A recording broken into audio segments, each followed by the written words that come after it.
The next generation of Queensland trains has finally arrived.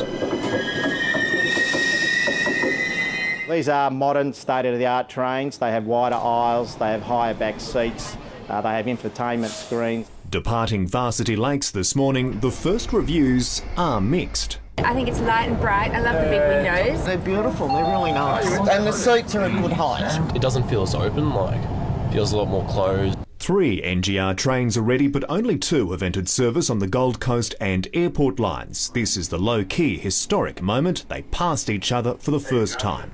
Built in India, a further 73 are on order as part of a $4.4 billion project. While today is officially takeoff as the NGR trains enter passenger service, the big test in the grand scheme of things is still to come. That'll be in April for the Commonwealth Games. The rail boss won't say how many are likely to have cleared safety tests by then.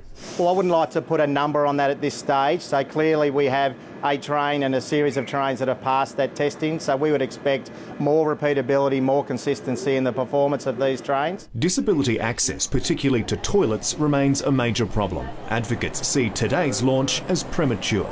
They are simply assuming that we will accept poor treatment without complaint.